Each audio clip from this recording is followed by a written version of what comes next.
Hello दोस्तों, मेरा नाम है शुभम चौधरी और आप सब सुन रहे हैं द वाइल्ड स्टोरी चैनल को। दोस्तों, मैं आज आपके लिए लेकर आया हूँ एक ऐसी कहानी जो आपके रोंगटे खड़े कर देगी और ये एहसास करा देगी कि जब किसी का सामना एक जिन से होता है या फिर किसी के नज़रों के सामने अगर जिन आ जाता है तो उसे कैसा महसूस होता है।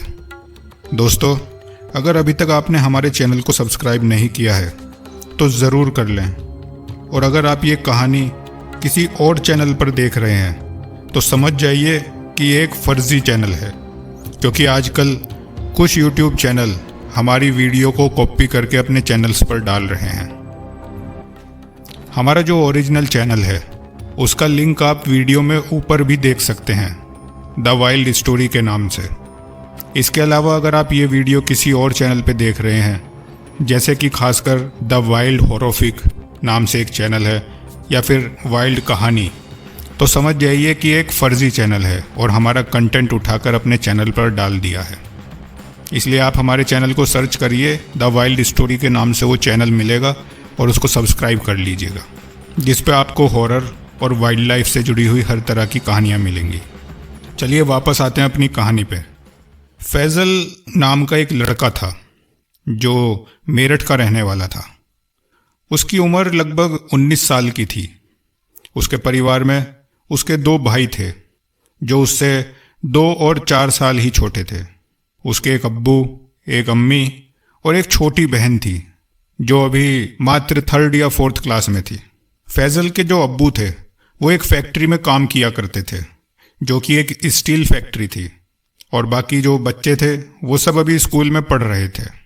फैज़ल के अब्बू जिस फैक्ट्री में काम किया करते थे, उस फैक्ट्री का मालिक इनके काम से बहुत खुश था और वो अपनी एक फैक्ट्री मुरादाबाद में भी खोलना चाहता था।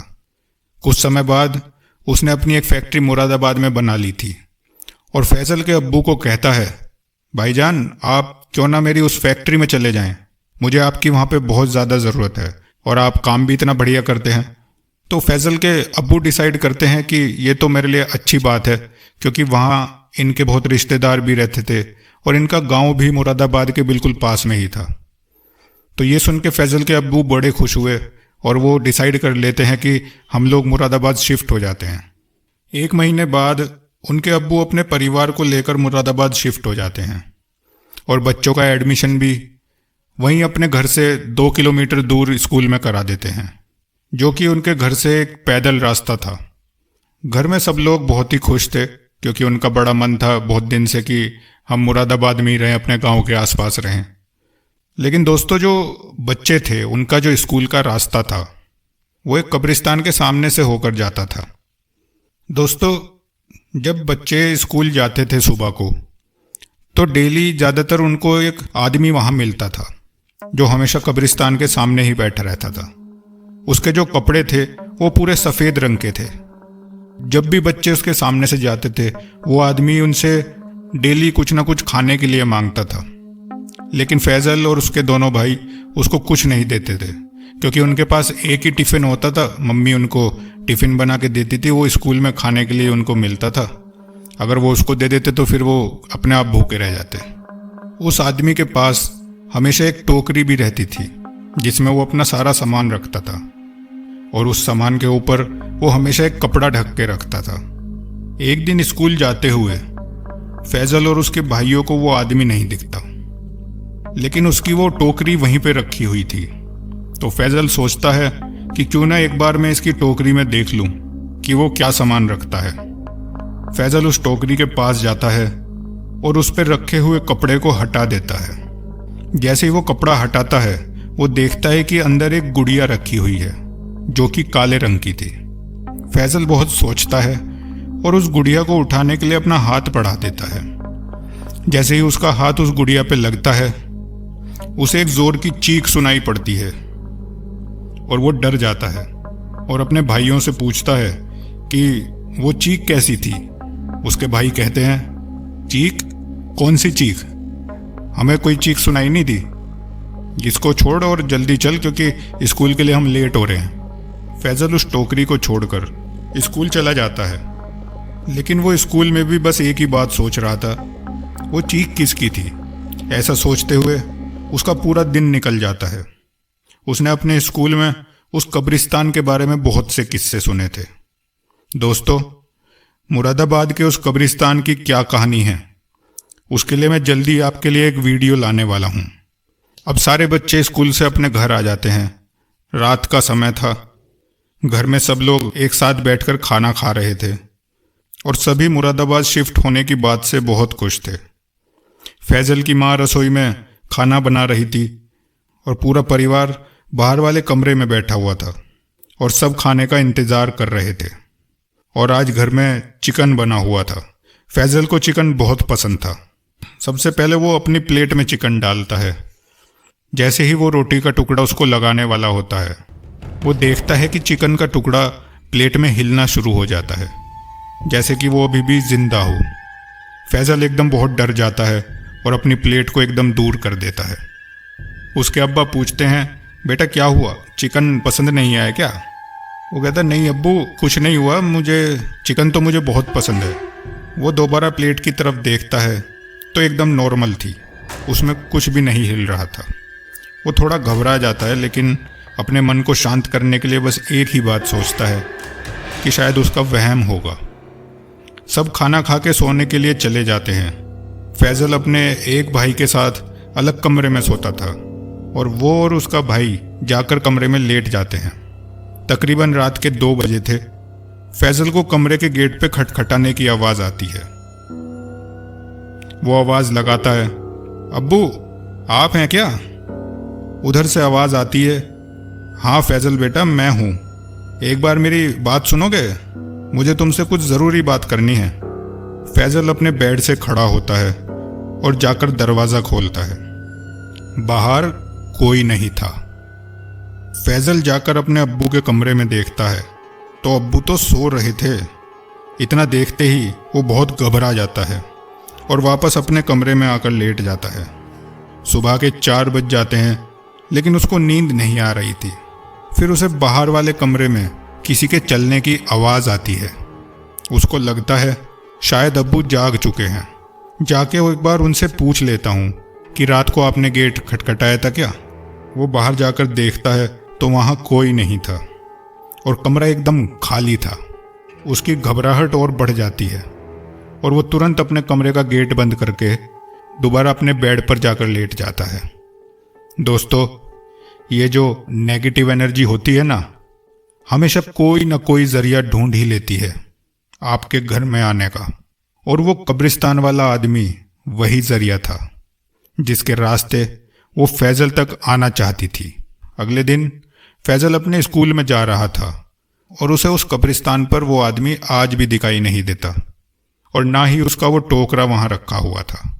वो आसपास के 2-3 लोगों से पूछता है जिनकी वहाँ दुकान थी कि भैया वो जो आदमी यहाँ पे रहते थे, जो यहाँ पे डेली कुछ खाने के लिए मांगते थे, वो क्यों नहीं दिख रहे 2 दिन से? तो दुकान वाले उसको कहते हैं, बेटा हमने तो किसी आदमी को नहीं देखा। अरे अंकल, एक आदमी थे ना यहाँ पे जो सफ़ेद कपड़ों में रहते थे, ज़्यादातर बैठे रहते थे, हमने उन्हें 1 हफ्ते तक देखा लगातार।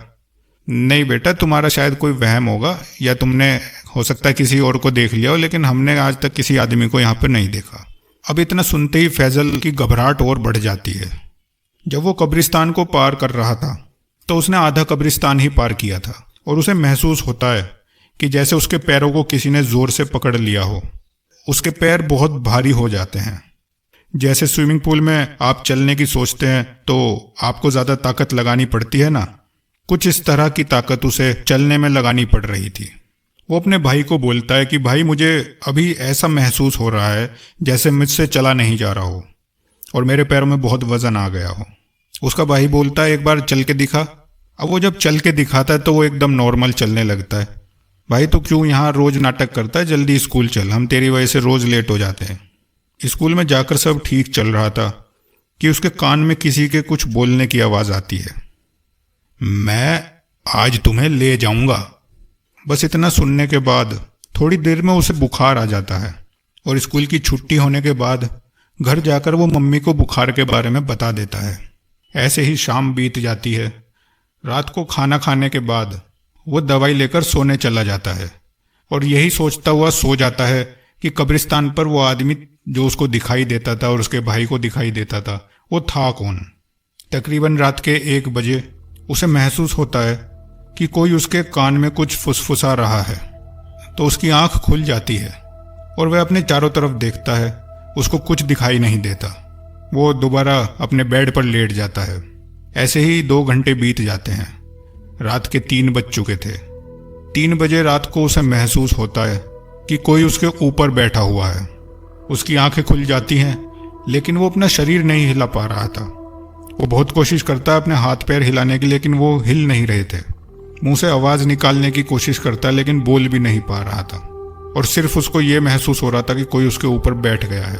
थोड़ी देर ऐसा लगने के बाद, लगभग 1 मिनट बाद, वो बिल्कुल नॉर्मल हो जाता है और उठकर बैठ जाता है। वो फिर चारों तरफ देखता है, ऐसा उसके साथ क्यों हुआ, लेकिन उसे कुछ समझ नहीं आता। वो फिर थोड़ा घबराया हुआ लेट जाता है सोने के लिए और उसकी आंख लग जाती है। तकरीबन 1 घंटे बाद सुबह 4 बजे के आसपास कोई उसका पैर पकड़ के खींच लेता है और वो अपने बिस्तर से खिसक के नीचे आ जाता है। इतना देखते ही फैजल एकदम डर जाता है और दौड़ता हुआ अपनी माँ के पास चला जाता है। माँ को अभी तक जो कुछ भी हुआ सारी बातें बताता है। उसकी माँ कहती है कि आज दिन में मैं तुझे बुआ के पास लेकर जाऊंगी, वो ये सब दिक्कत दूर कर देंगी, और अगर कोई ऐसी समस्या होगी तो उनके पास सारा इलाज है, तू परेशान मत हो। सुबह का नाश्ता करके उसकी माँ और फैजल दोनों बुआ के पास जाते हैं। अब जैसे ही बुआ के पास पहुंचते हैं, अपनी समस्या बताते हैं, तो उसकी बुआ उसका हाथ पकड़ती है और हाथ पकड़ती ही बोलती है, तुम्हारे बेटे को जिन ने पकड़ लिया है, और ये कोई सामान्य जिन नहीं है, ये बड़ा खतरनाक है। मैं एक काम करती हूँ, मैं एक कच्चा ताबीज़ बनाकर इसको दे देती हूँ, लेकिन वो सिर्फ एक कच्चा ताबीज़ है, पक्का ताबीज़ बनाने में मुझे टाइम लगता है। तो आप एक काम करिएगा कि गंदे हाथ इस ताबीज़ पर मत लगाना। अगर आपने अपने गंदे हाथ इस पर लगाए तो इसका असर ख़त्म हो जाएगा। फैजल की बुआ उसको एक ताबीज़ बनाकर दे देती है और कहती है कि जाओ इसको पहन के रखना, उतारना मत, और बस गंदे हाथ इसको लगाना मत। वो पहन के अपने घर चला जाता है।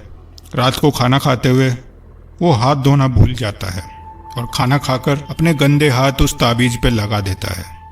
जैसे ही हाथ लगते हैं उस ताबीज़ का असर ख़त्म हो जाता है। अब खाना खा के फैजल और उसका भाई दोनों जाकर अपने कमरे में लेट जाते हैं। तकरीबन रात के 3 बजे उस पर फिर से वही जिन हमला कर देता है। फैजल की आंख खुलती है तो वो महसूस करता है कि उसको सांस नहीं आ रहा था और किसी ने उसका गला जोर से दबाया हुआ है। वो सांस लेने की बहुत कोशिश करता है, लेकिन फैजल को सांस नहीं आता। वो आवाज़ लगाने की भी कोशिश करता है तो उसके मुंह से आवाज़ भी नहीं निकलती।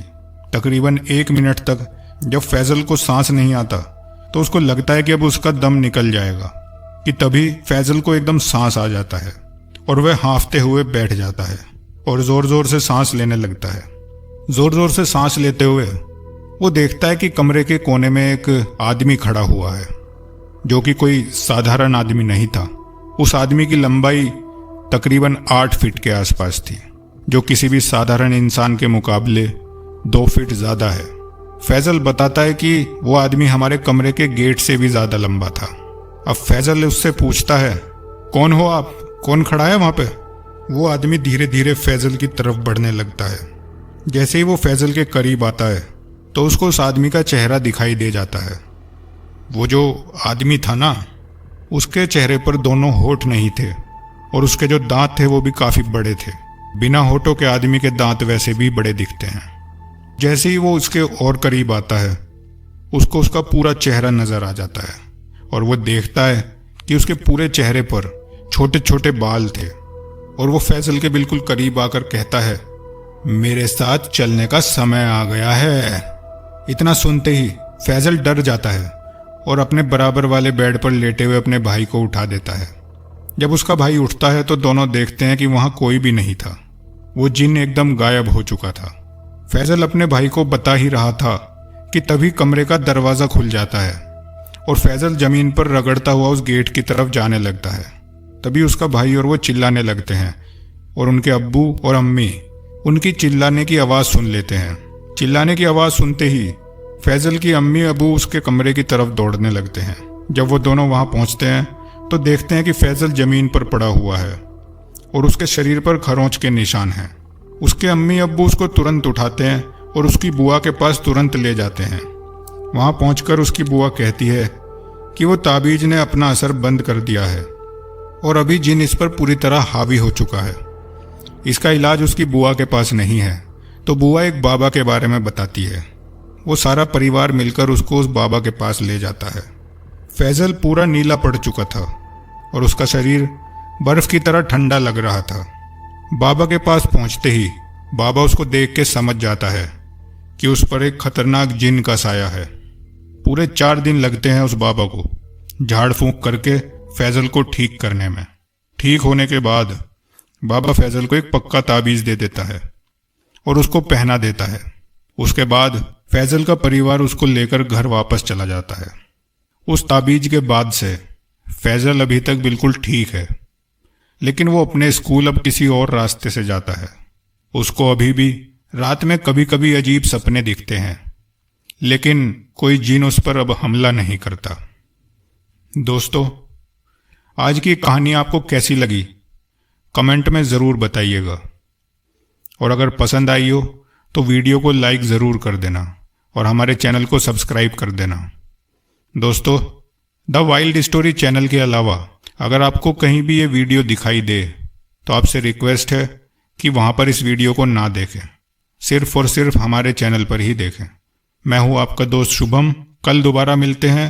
हर हर महादेव।